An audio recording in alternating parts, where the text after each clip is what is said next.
you, and we can walk around and look at it. We'll walk you over there, is the Peeps Pantry. One of the cooler things our college does. So it is a food pantry that is available to students in need. It's not designed to be necessarily like, oh, you forgot lunch today? Here, come have our food from the pantry. It's more like if students are in a situation where they feel like they have to choose between their books, paying for their books and paying for their dinner, we don't want them to ever think that that's their choice. We will provide them some food to help bridge the gap. Do you want to kind of speak to that a little bit as my colleague who works with the pantry directly? So I actually worked there, and pretty much it was established in 2018. So it's pretty recent. So it's pretty recent, and it's pretty much it started here in the education building, and then it worked to other campuses, so like UH students could come in here and get food, groceries, like every, twice a week. So it's pretty good, so it's like a really good thing that we have in this building. It's exciting. Yeah, and it's like pretty much run in donations and stuff that people give to us, like money, and we go buy the groceries for them. So that's like another big thing that this building has. And it's really Yeah, it's a cool thing. Yeah.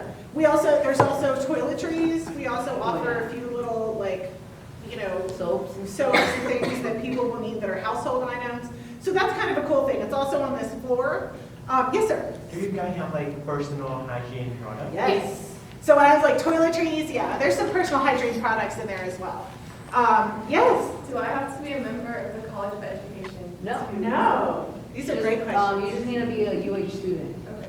So not gonna lie, we do have occasionally a few strangers who may not be UH students and maybe just needy humans, and that's not the sort of what we're trying to address. So we do ask students to give us their ID number, but it's not to follow up with them, it's just to make sure, to confirm that we're serving the population we intended.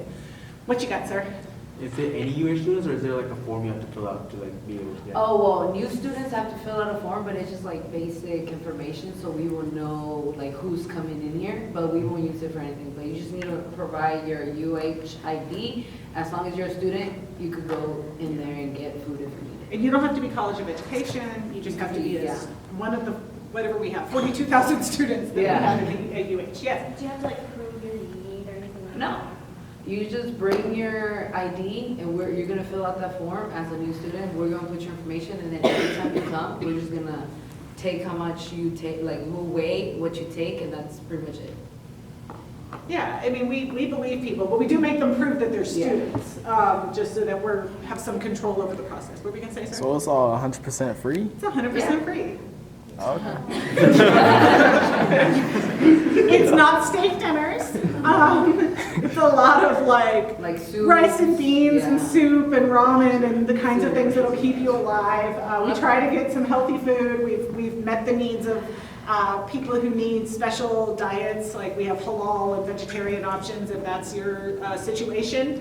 But again, it's really just to help students meet basic needs so that they're not suffering. And what we always sort of say to students is we never want students to feel like they have to choose between eating and buying their books. If they're in need, we're going to help them. Now, if they're that much in need, they're probably not going to come to UH, but some of them will.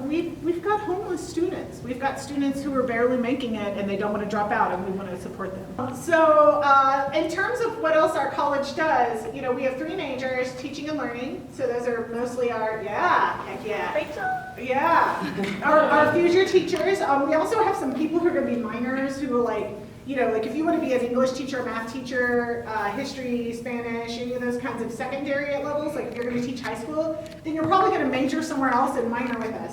Populations that we have in the college, so people who might be touring and interested in us, are our health students.